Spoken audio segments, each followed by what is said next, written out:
everyone. I'm also the woman who lost her wallet on Bourbon Street on our honeymoon, so you all know a lot about me at this point. I am a developer with DXC Technology, but I'm going to be talking about last year when I was working for a company called Mad Mobile, and we were building a React Native app for Cisco. And I always like to correct because sometimes people think I'm talking about Cisco with a C. I'm talking about Cisco with an S. That's the food ordering service. I don't know if Cisco uses React Native. They might, Cisco with a C. But with the S, they do. This is the glamorous side of what you eat. I'm pretty sure almost every food you eat when you go out has been ordered through Cisco. It's not the most beautiful of apps, but it was a great honor to be able to work building one for a Fortune 100 company, and that this was being built to replace an app that Mad Mobile had previously created that does about $4 billion in revenue annually. So it was a big deal. Yeah, I heard that whistle. So what's up with React Native and Android? How many people have ever had issues with the Android builds? Yeah? Yeah. So this talk actually began after our designer gave me this UI audit that she had done of our Android version of the app. And she was like, here's all these changes. I love UI, UX. That's my favorite thing. I love going in there and fixing all of it. And I could not even get our build to start that day. I was having issues with Gradle. How many people have had issues with Gradle? Yeah. I couldn't get the environment to start. It took over an hour. I was also, I have an iPhone, so our simulator was acting a little wonky, so I had to go get this test device, and I've never used an Android phone, so like you're probably wondering why I'm even talking about this at this point. But this got me thinking about last year, those infamous Airbnb Medium articles that came out last summer. How many read this, the reason they were sunsetting React Native? So this brought out, I'm in Tampa Bay, and it brought out all the React Native skeptics. Like, people were like, oh, this is why you don't use it. Airbnb is not going to use it. One such local Tampa Bay skeptic later told me a few months after that he was ready to eat crow for what he said because he was now working with React Native and thought it was great.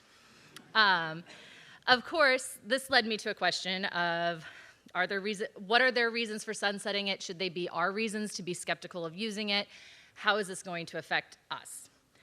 So as a review, Airbnb's goals and their sunset reasons, they said they did not hit these goals, and that's why they were sunsetting it, was that they wanted to move faster, maintain their quality bar, write code once instead of twice, and to improve the developer experience.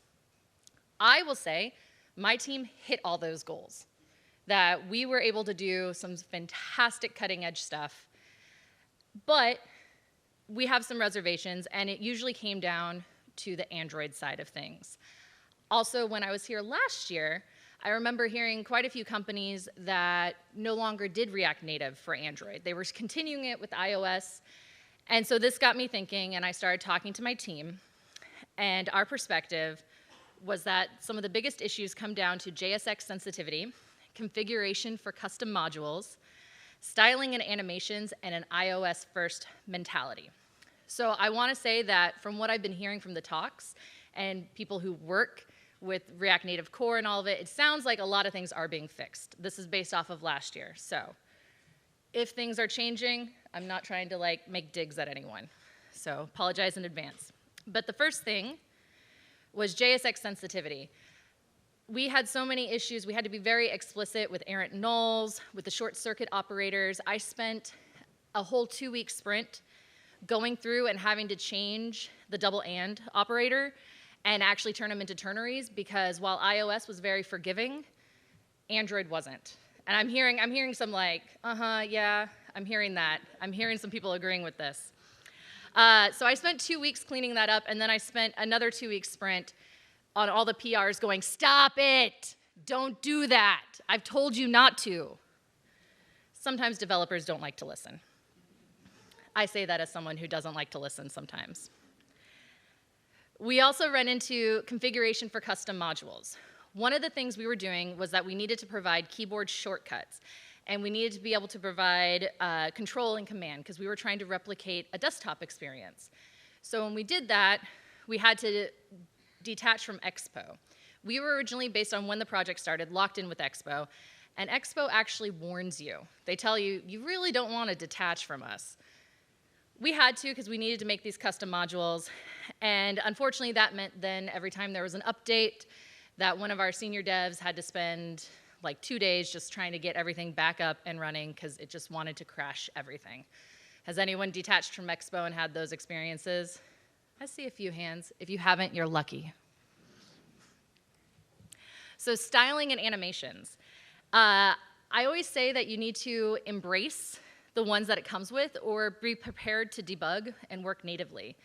I gave a version of this talk at Google's DevFest in Orlando, which was kind of entertaining, being the React Native person talking about it to people talking about Flutter. And I was like, this is all probably very easy for you all to just go in and make all these changes, but I'm a JavaScript developer. I went to code school. I've worked in Rails and Cold Fusion, but that's another story. But like, I know React, I know JavaScript. That's my primary language. I've never done native.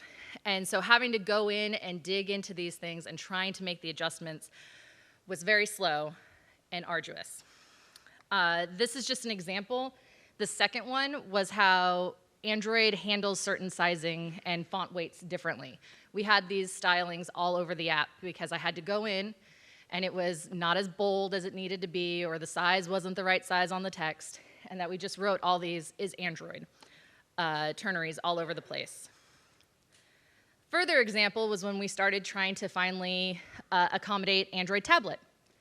And this is just for us to say, is it Android and is it a tablet? We had to write all this custom code in there, and it just got very expensive time-wise.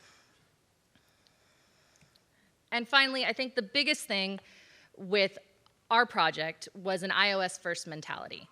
Our client was iOS-focused. That custom module with the keyboard shortcuts, my teammate built it out. It worked great on iOS. He never got it working fully functionally on Android because our client didn't really care. That wasn't their priority. They wanted us to get other things done first. My team was also iOS-focused. As I said, I have an iPhone. We had one person who had an Android phone, and then we had 2 people who had Android tablets. And in fact, my lead developer on the team, he brought in his own Android tablet so we could actually do a lot of this debugging because our company didn't have enough of those lying around. And also, our designer was iOS-focused. During that audit, she actually came to me, and when I was like, well, how do you want me to do this? And she goes, just make it look like iOS, which, if you've ever tried to do a toggle button and tried to make the Android one look exactly like the iOS one, it's not easy. It's not going to happen. And so that was something that Android was always that afterthought, basically. I also will say that I find that sometimes that React Native itself is iOS first in its mentality. There was many times when I was trying to debug something for Android, and ultimately it came down to, well, it hasn't been built out on the Android side yet, but it's working in iOS. Again, I'm not trying to make a dig at anyone who works on React Native. That's just something that I've noticed. So when I presented this at Google DevFest, ultimately the question is React Native worth it for Android? I 100% say yes. Going back to those goals, we were able to move faster than Cisco's in-house devs. We set and maintained the quality bar for when we handed it over in January. We wrote code once instead of twice, except for those custom modules, and it improved the developer experience. I never would have dreamed that I would be making an actual native app. Like I said, I came from Rails and Cold Fusion. I had studied React. That was it. I never thought I would get to this point, or at least not within 2 years of finishing code school. So I always tell people to keep in mind that React Native isn't a replacement, and it's not going to turn JavaScript developers into native developers. I have a lot of times people go, oh, you've built an app, you're a native developer, and I go, no, no, no, no, no.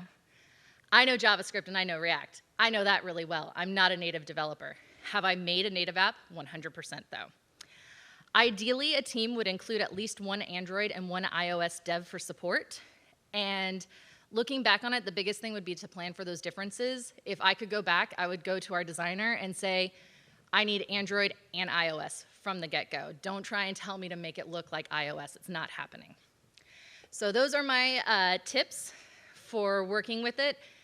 This could be a much longer talk, but we're just doing 10 minutes. And I would like to end it with my many cats, because I was called out earlier. Kenza doesn't even know me, but she called me out about having cat pictures. So there you go. Thank you. I'm Liz Tiller.